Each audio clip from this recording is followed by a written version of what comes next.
Welcome to World Poetry Cafe. My name is Alexander Dickow, and I'm reading for the Adult Tent today from my collection called Appetites, which came out in 2018 from Mad Hat Press. The first one I'll read is called Descent. Thus we dwindle back within our marrow, native, and below us reel and falter, plunge our each defeat, our every ruin, fewer and less sound our downward pulse, is reckless and surrender, drowns the heart and sorrow. I often work in pairs, so I'll read the corresponding poem called Ascent. Upper and more up upon the crest, so yearn we forth ourselves, compelled full pinnacle above. Atop hills we rise over, increased we clamber steps, and far encompass out these arms of hunger and horizon. We are grown high and heady, with sheer crescendo, and beyond our utmost hope, our home, we watch it rise, our refuge out of reach.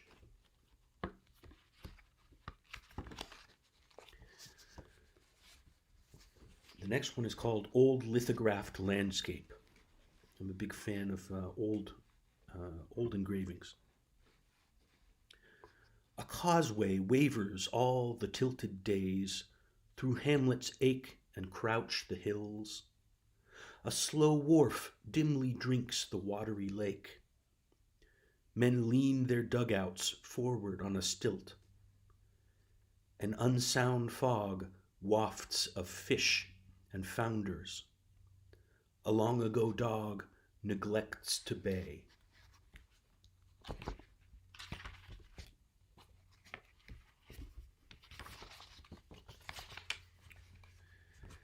This one is about jumping in the leaves. It's called Yard Work in Moscow, Idaho, which is where I grew up. Yard Work in Moscow, Idaho, circa 1988.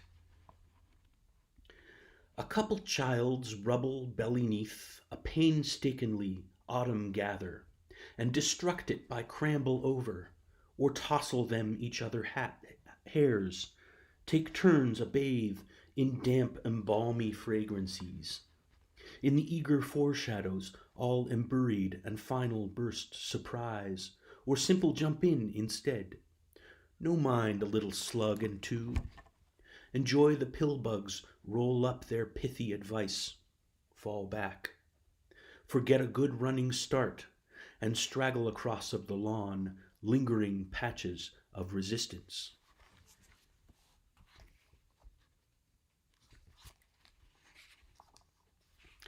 This one is called Palanquin. A palanquin is a sort of dais, like a structure that's carried by a bunch of lackeys. And they carry the person around on this structure. Kings, queens, noblemen, whatever. So this is from the perspective of the person being carried. Forward wicker thrown upon the squinting backs of my uneven lackeys, uprising the flagon of angry peace, and tilting this salute decree to scatter hopscotch children and to plummet over garden checkpoints. Forward, staggering crown, you clamor tribute, you prevail stiff bandits and demand shiny onus. Forward retinue, upon my slanted knees, hoisting the jar of angry peace and coughing howdy edicts against the jagged crowd. Forward wicker throne, careen me through the debts and wishes and gather me one still glass of easy time.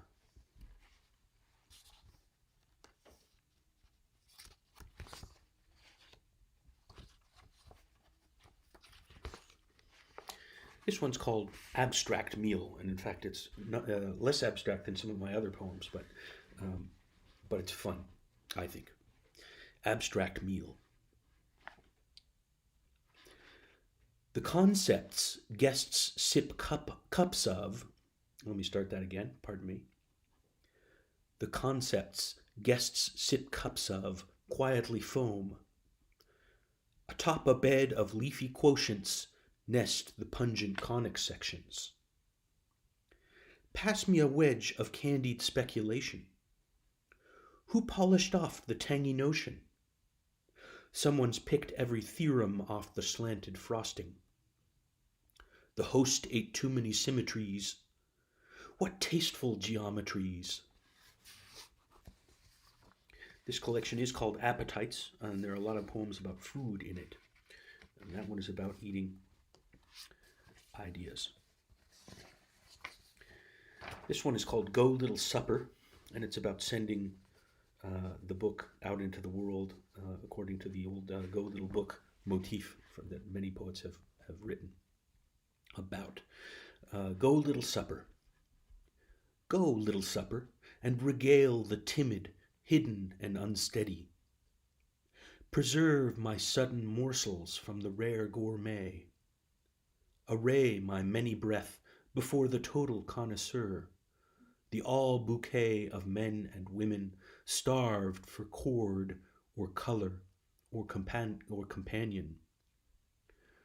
Go, little supper, distribute you across all longing. Dwell before each thirst, my nimble spirits. Gather up, provide, surrender, and divide my bitter medleys, my saffron scruples, and my sweet remorse.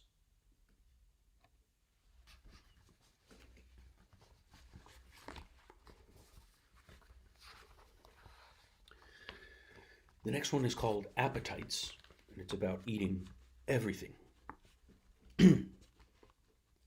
One arm scooping the all-sea to drink my huge mouth of thirst. The other a mound pours each hungry bite of land upon. Never I have been so much that my whole teeth eat upon the crackling of deserts, and sip teeming estuaries in one lonely gulp. O my archipelagos gnaw like nut clusters, while chew myself alive the ocean trenches, and soon enough will nothing could remain, minus spicy volcano. Reverie quenches within myself, while my gullet satisfies upon stinging honesty, crunchy virtue. Time for nosh on decorative blandishment, color wheels, equations, the possibilities are everlasting. One arm swept about the total ocean, the other gathered each hungry bite of land away. Never I have been so much enough to drink my huge mouth of thirst in one lonely gulp. This is a sort of corresponding poem called Beverage. This tall verbiage, whose fair inner blinks, while very foaming nimble much about.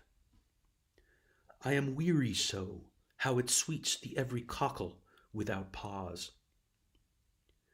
To drink it gives the notion stewed apricots taste with. It savors just a twinge bitter. It invites a faint electric scent. In it rounds out some of a structure oblique and haughty, trembling with pinnacles and clues. By its crisp self-evidence it slakes, its plot unravels, gently and perfect. And I breathe up as I sip the long progress of a narrow in spite of far-reaching tickle toward the spirit, or like a creamy and askew flutter, a muffled touching rubbed with ecstasies. I'd like to drink that one. I don't know about you, but it sounds delicious.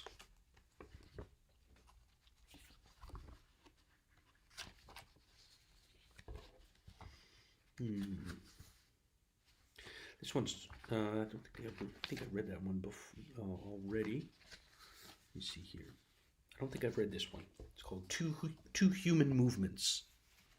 It's really about sort of the alternating impulse we have to move outward from ourselves and to move inward. We describe the move inner and the curl toward of scrolls and braids, the inside shift, evolve, and seethe in shells and self and flesh, the duck and coil of concept and clue, the buckle-down dust to no-win refuge, the futile twist of return, wound up surrender and desperate retreat, the fist of a person.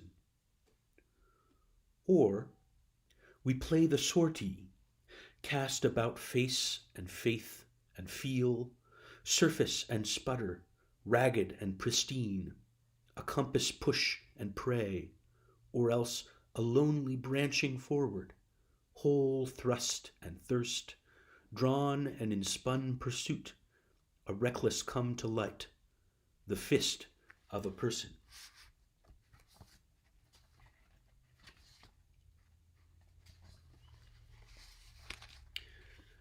The next one is called Far Afield. I whose stroll is go every most straightly toward these inclinations, whose steppings are formidable bee-line under and above, I who stoop tall, I who tack astern, dwindling mostward, whose detours harmoniously loop into the drifty wind, I who weave straight into outright candor, I know the way home.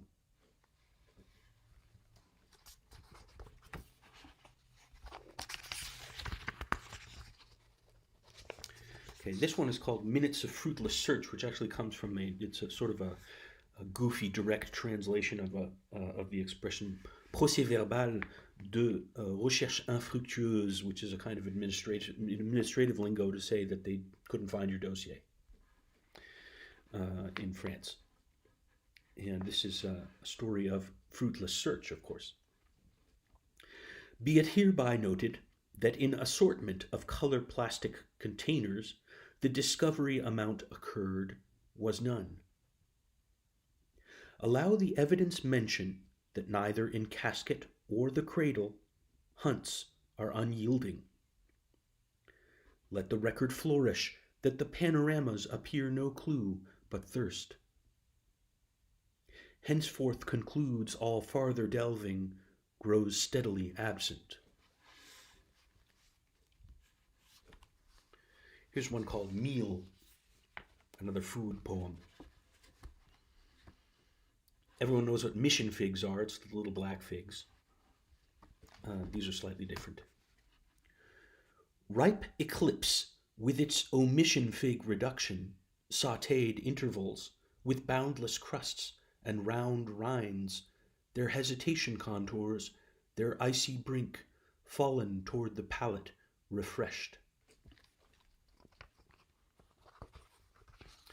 This is a really disgusting poem. It's one of the grossest in the collection. It's called Mess Hall. Think of pirates. That'll help. Swarms of chewy jaws eagerly gob whole quaffs of eatsome snacks, amassed in vast slabs and stacks of squat grips, spew gropefuls of slather and sour pores of swig between jagged cheeks down the biteful hatches and the greasy sneers.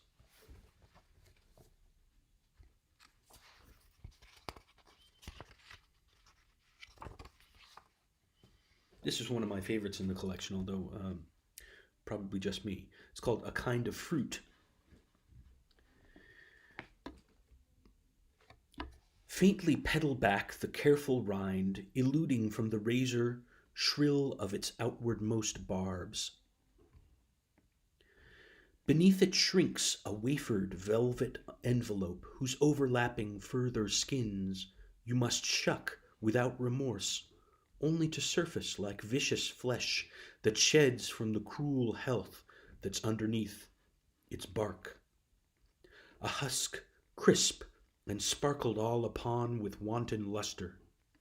Split that droplet splendor to release yourself a fruit, whose frequent leaflets peel away a layered marrow, leaving the pith around a core, around its heart, around a stone, around a wish.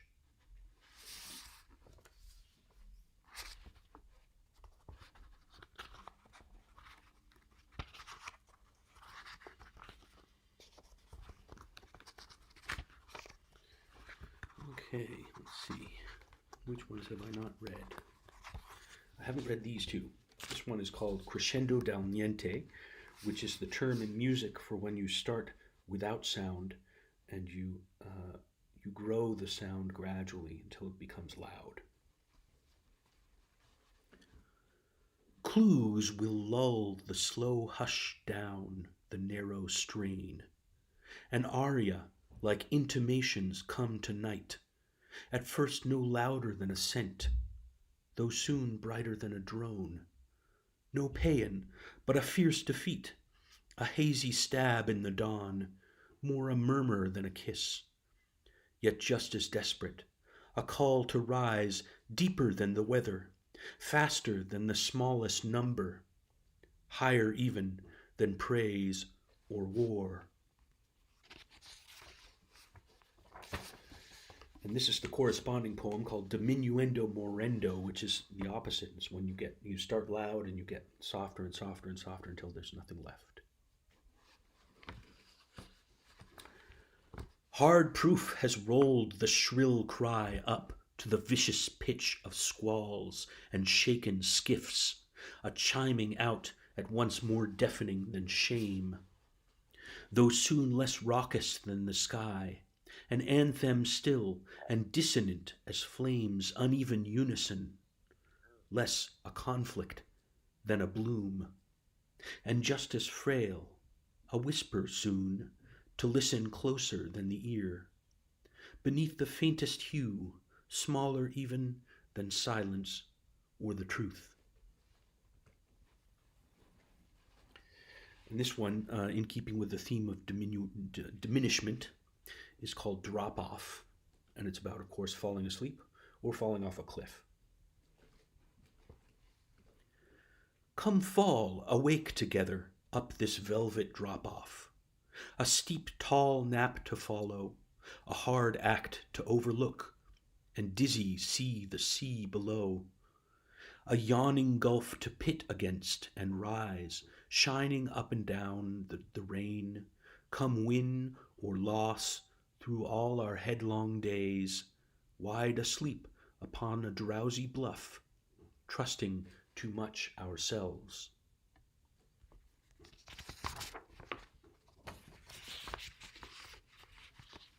And this one is similarly is about daydreaming. It's called wool gathering, and wool gathering is an old term for daydreaming. Eaves droplets listen rhythmically from clouds my ears are reckoning like sand. The whelks, asleep in opal flocks, will one by one converse across their ocean tongues, marooned merino secrets in the lofty surf, whose ebbing forward toward sleep strikes the sky, the roof, the shore.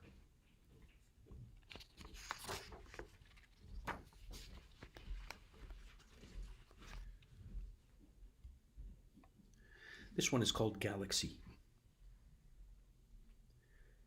Measureless and vacant husks veneer along the pale gaps, kissing the smooth-lit kernels far across the hesitation contours, where cycles dip, ebbing forth aromas of nectar vicinities, all gleamed among their dim stretchings, remote surroundments hint around lucid cusps, and milk blinkings swerve over grooved vastnesses, whose lofty gazes, empty to the brim, resound.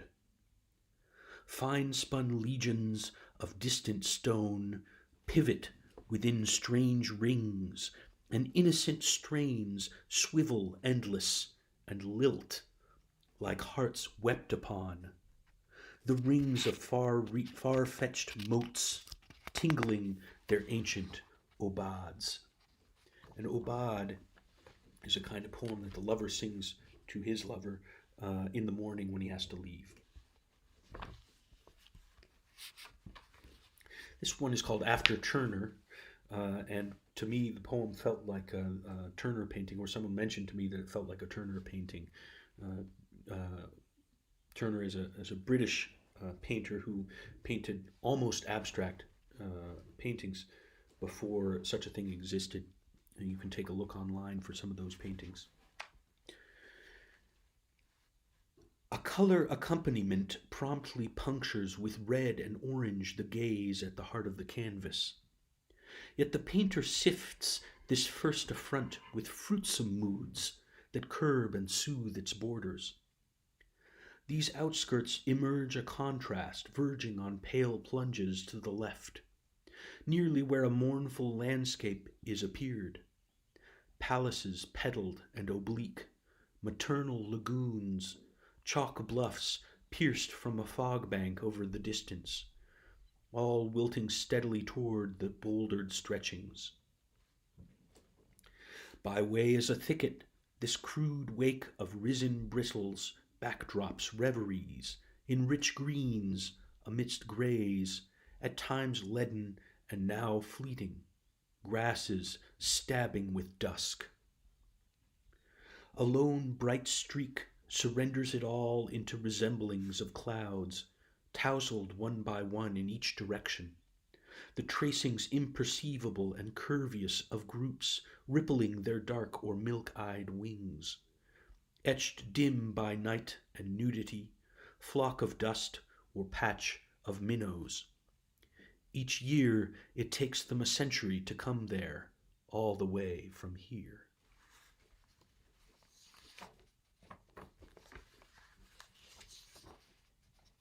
This one is also about painting everything.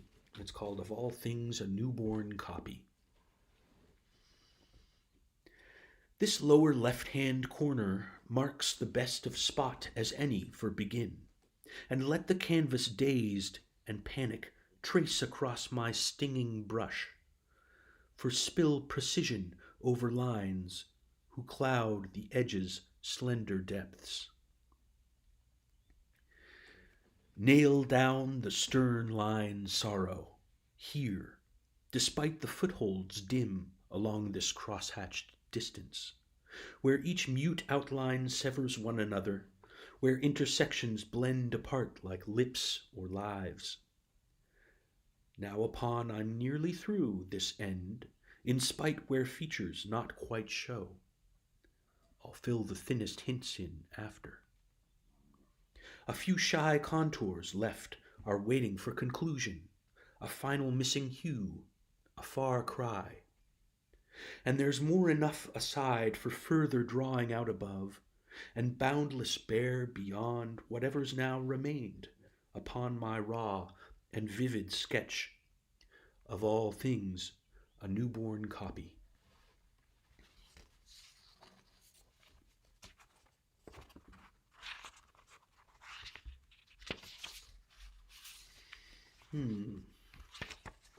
What's next? Hard to decide.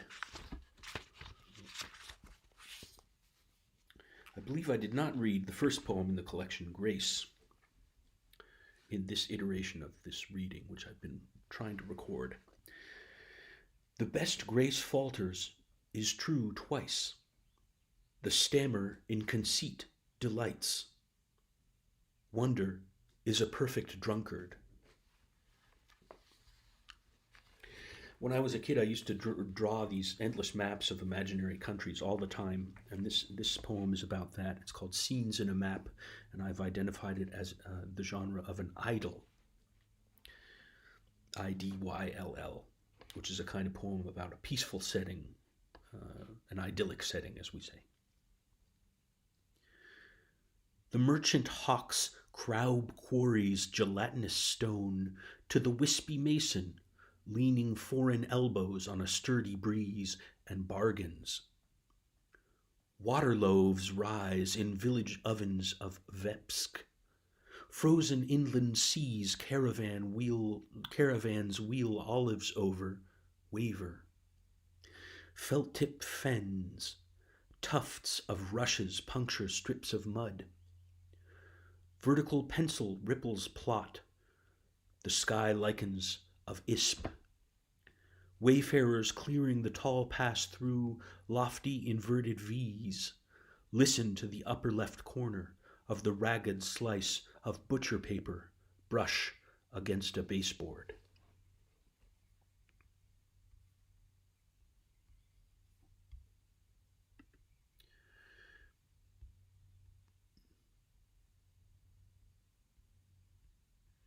Okay, bear with me just a moment.